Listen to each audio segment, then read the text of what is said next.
J'avais soif et je viens d'ouvrir le robinet de ma cuisine. Je suis chez moi à Nyon aujourd'hui et l'eau est gratuite. C'est pur et il y a même un très bon goût. Et ça vient directement des Alpes suisses, surtout dans cette période de l'année. Et cette matinée, j'ai lu un rapport qui disait que 2,2 milliards de personnes dans le monde entier n'ont pas accès à de l'eau potable. C'est presque un tiers de l'humanité. 2,2 milliards de personnes. C'est pas juste une crise qui arrive, qui va arriver dans 30 ans. C'est maintenant. Aujourd'hui, 2,2 milliards. Et ça m'a frappé. Comme souvent avec les sujets d'investissement les plus sérieux, la ressource la plus précieuse de la planète est aussi celle dont on parle le moins dans les conversations politiques ou même sur la finance personnelle. Et même parmi ceux qui ont de l'eau potable, j'imagine que c'est quand même loin de la qualité de l'eau qu'on trouve ici en Suisse. Alors voici le jeu que je veux faire avec vous pour commencer. Et je vais vous donner 10 secondes pour le faire. Nommez une seule entreprise cotée en bourse dont le business principal est l'eau. Pas Nestlé, pas Evian, une vraie entreprise investissable dont l'eau est le corps du modèle. Une seule. La grande majorité des gens ne trouvent rien, donc vous avez 10 secondes pour essayer. Voilà, est-ce que vous connaissez une entreprise? La majorité d'entre vous vont pas savoir, je pense, et c'est exactement le sujet de cette vidéo. Ces entreprises existent, certaines versent des dividendes depuis plus de 200 ans et presque aucun investisseur particulier en Suisse n'en a jamais entendu parler. Moi, c'est Darius, j'ai travaillé beaucoup d'années en finance dans la plus grande banque suisse, entre Genève et Zurich, sur des stratégies d'investissement. Il y a 3 ans, j'ai fondé eInvesting, une entreprise ici en Suisse qui aide des particuliers comme vous à investir en bourse et investir leur argent de manière autonome avec des méthodes qui sont vraiment adaptées au cadre suisse. La semaine dernière, un client m'a posé une question assez simple. Darius, si tu devais choisir un secteur pour les 20 prochaines années, ça serait lequel? Moi, je lui ai dit sans hésiter l'eau.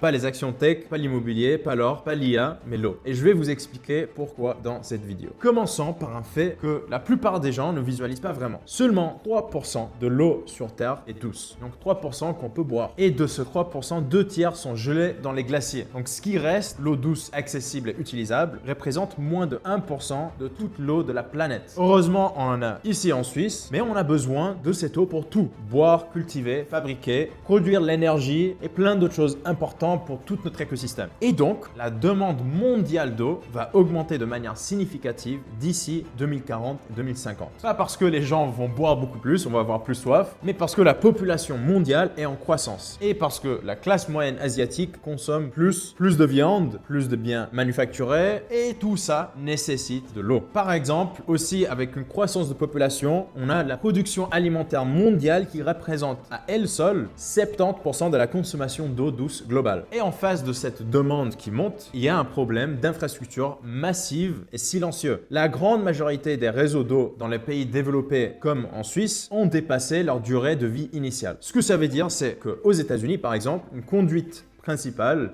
se rompt tous les 2 minutes en moyenne. En Europe, entre un quart et un tiers de l'eau traitée disparaît dans des fuites avant même d'arriver au robinet. On produit de l'eau potable, on la pompe et on en perd une bonne partie dans des tuyaux qui sont hyper vieux. Et c'est pas juste une crise qui arrive, elle est déjà là. Les stats sont d'aujourd'hui. Et résoudre ce problème va nécessiter des décennies d'investissements massifs dans des infrastructures, des technologies de traitement et aussi des équipements de dessalement pour traiter tout ça. Et les entreprises qui vendent des solutions comme ça sont pour la plupart totalement inconnus du grand public. Et c'est là que, pour moi, l'opportunité se trouve. Pour savoir où investir, il faut d'abord comprendre comment cette industrie fonctionne. On sait ce que c'est l'eau, c'est facile de comprendre, mais comment fonctionne leur modèle économique? Parce que la chaîne d'eau, c'est 4 niveaux. À la source, au début, on trouve des captages, des réservoirs, des nappes, et cette partie appartient aux États et aux collectifs. C'est plus la partie publique. On ne peut pas acheter en bourse des sources, par exemple. Ensuite, on a l'infrastructure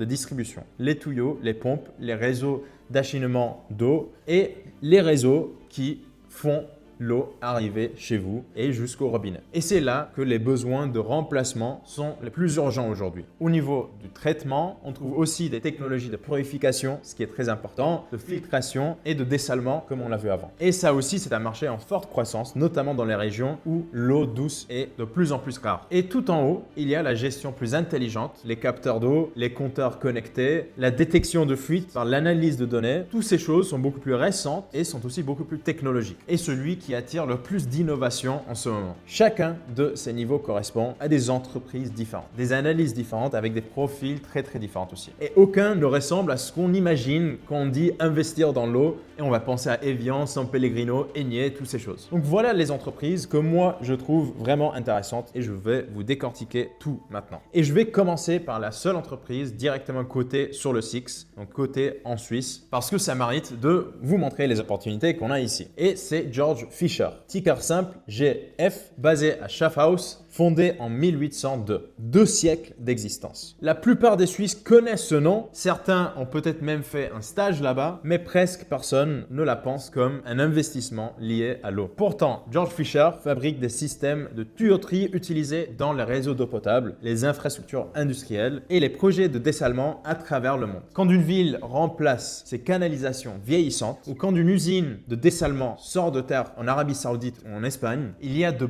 très bonnes chances que des tubes Georg Fischer soient en train d'être posés. C'est une entreprise qui fabrique les artères du système eau mondial. Et les Suisses, elle est cotée ici en France-Suisse sur le SIX. Il faut être fier. Mais elle reste sous le radar de la plupart des investisseurs particuliers en Suisse. La deuxième entreprise, c'est Xylem. Ticker XYL à New York. Xylem, c'est ce que j'appelle le plombier invisible de l'économie mondiale. Il ne vend pas de l'eau, il fabrique ce qui la fait bouger, ce qui peut la mesurer et ce qui la protège. Ce qui sont les pompes qui alimentent les réseaux urbains. Les capteurs qui détectent une fuite avant qu'elle devienne une rupture, ce qui est hyper important. Aussi, même des systèmes d'analyse qui permettent à une ville de gérer sa consommation en temps réel. C'est une entreprise de technologie de l'eau pure, ni un conglomérat, ni une utilité régulée ennuyeuse. Et son modèle a quelque chose de presque paradoxal. Plus les infrastructures mondiales sont défaillantes et vieillissantes, plus la demande pour ces solutions augmente. Et le problème mondial qu'on voit aujourd'hui est son moteur de croissance. Et c'est là que je veux vous glisser un petit calcul. Un ménage suisse dépense en moyenne environ 15 francs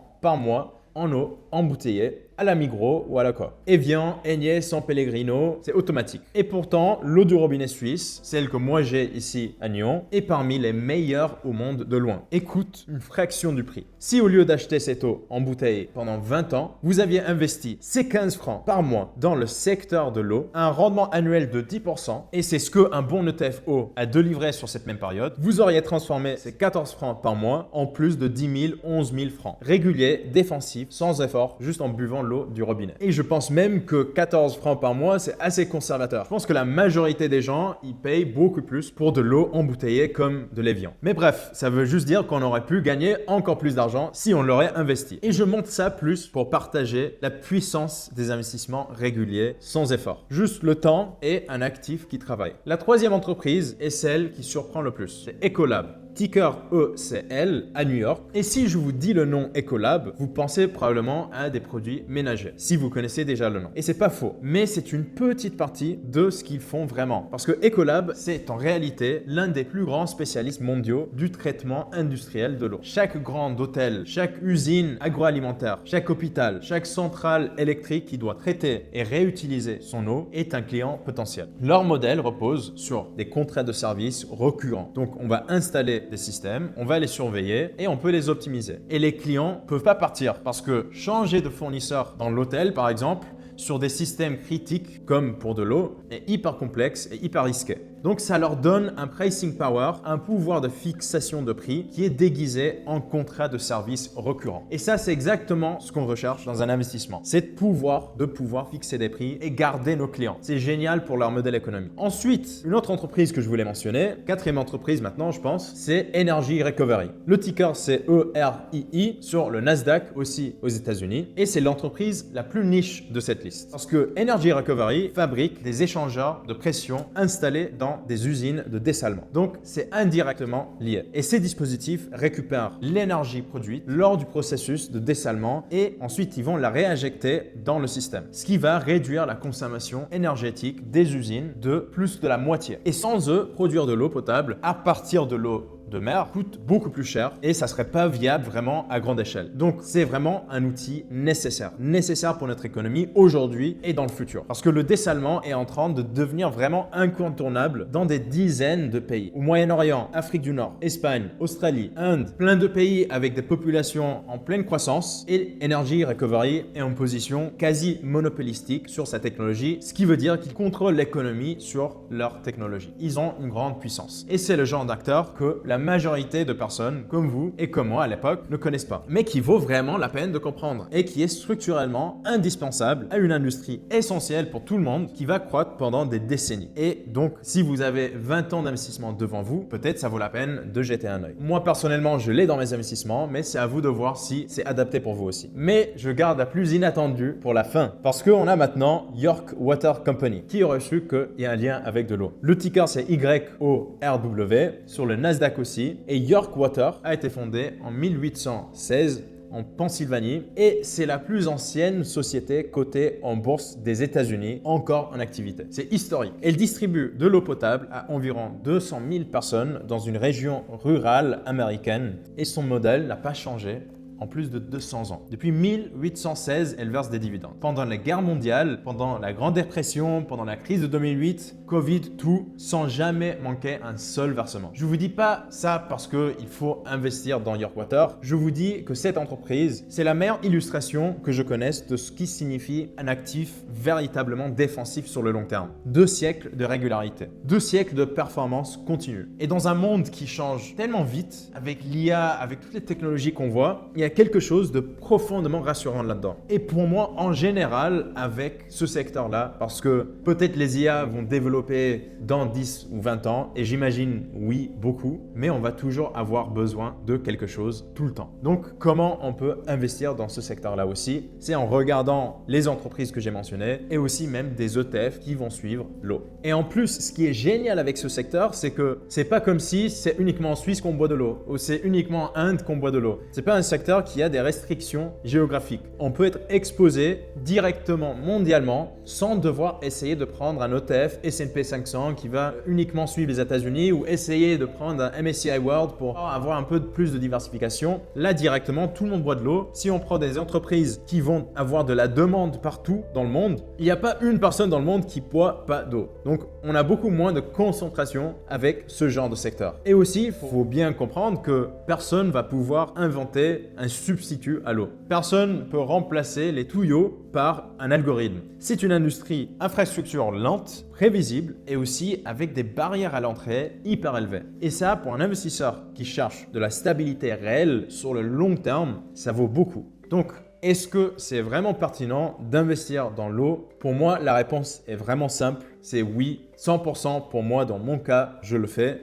Si c'est adapté pour vous ou pas, c'est à vous de voir et à faire des analyses pour retrouver les ETF ou les actions qui vous conviennent le mieux et aussi si jamais le secteur vous convient aussi parce que peut-être vous cherchez d'autres choses. Et je dis pas tout ça parce qu'il y a beaucoup de marketing qui se fait en ce moment autour de ce secteur ou parce que j'ai beaucoup de soif maintenant, parce que j'ai beaucoup parlé ou quelque chose d'autre. Je dis tout ça parce que les fondamentaux de ce secteur sont simples, ce sont vérifiables et ils sont aussi complètement indépendants des cycles économiques hyper fluctuants qu'on voit maintenant. La demande augmente avec croissance de population et toutes ces choses. L'infrastructure va juste vieillir avec chaque année qui passe. L'argent pour la renouveler doit venir de quelque part. Et les entreprises qui vendent les solutions, qui travaillent déjà pendant des décennies, que les taux montent ou descendent, que l'économie soit en croissance ou en récession, continuent à grandir. C'est là qu'on va trouver un potentiel long terme énorme. Le risque principal, par contre, à comprendre, parce que rien n'est garanti à 100%, c'est aussi la régulation. Parce que beaucoup d'acteurs de ce secteur opèrent sous des contrats publics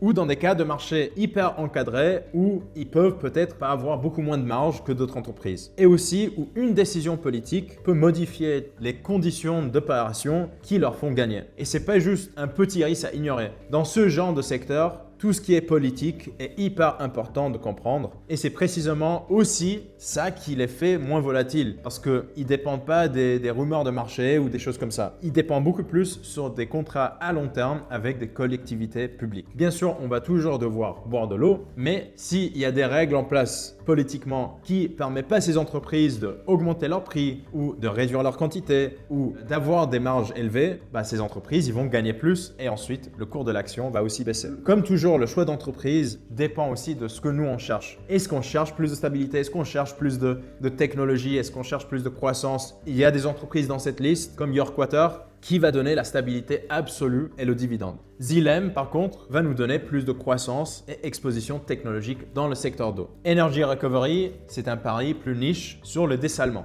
Georg Fischer, c'est un acteur industriel défensif suisse qui nous donne aussi un aspect différent. C'est pas les mêmes profils, c'est pas juste 5 entreprises dans le secteur d'eau et ils sont hyper facilement comparables. C'est vraiment 5 entreprises différentes qui ont des fondamentaux différents aussi. Donc, comprends ce qu'on achète avant d'acheter, c'est le règle numéro 1 et ça applique à toute chose qu'on fait dans la vie. L'eau, c'est vraiment un secteur formidable. Je le recommande très souvent si quelqu'un cherche la stabilité. Bien sûr, pas faire tout un portefeuille uniquement autour de l'eau, mais avoir une diversification et l'ajouter à notre exposition en bourse. Et pour reprendre le jeu que j'ai fait au tout début, si vous n'aviez pas arrivé à nommer une seule entreprise d'eau cotée en bourse il y a 15 minutes, vous en connaissez maintenant 5.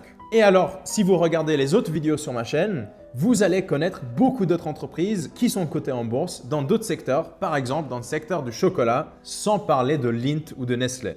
Alors, je vous invite à faire 3 choses. D'abord, si ce genre de contenu vous intéresse, abonnez-vous à mon compte, à ma chaîne YouTube, regardez les autres vidéos qui vous intéressent et je mets beaucoup d'efforts à faire ces vidéos, donc je pense qu'il y a grande chance qu'elles vont vous aider. Deuxième chose, c'est que si vous aimez apprendre à analyser des entreprises de manière structurée, d'avancer avec un portefeuille bien diversifié en bourse, à partir de la Suisse, j'ai aussi une masterclass complète en lien dans la description que vous pouvez cliquer gratuitement. C'est ce qu'on fait chez eInvesting. On crée des méthodes concrètes adaptées au cadre suisse pour des particuliers comme vous. Donc regardez le lien dans la description et aussi regardez notre site web si vous voulez mieux comprendre pourquoi je vous parle et qui je suis. Ensuite, troisième chose aussi que je peux vous proposer, c'est aussi dans un lien dans la description, on peut faire un appel ensemble. Vous pouvez réserver un appel stratégique directement avec moi, gratuitement, pour qu'on voit un peu votre cas et je peux vous dire comment je peux potentiellement vous aider. Mais bref, 3 options, je vous laisse faire le choix de voir laquelle vous paraît le plus optimale. Je viens de mettre aussi une vidéo sur le secteur de chocolat, ce secteur délicieux, encore plus délicieux que l'eau, que vous pouvez aussi retrouver sur ma chaîne. Donc, cliquez sur cette vidéo pour la voir et sinon, abonnez-vous si ce n'est pas encore fait et à très bientôt dans une nouvelle vidéo financière.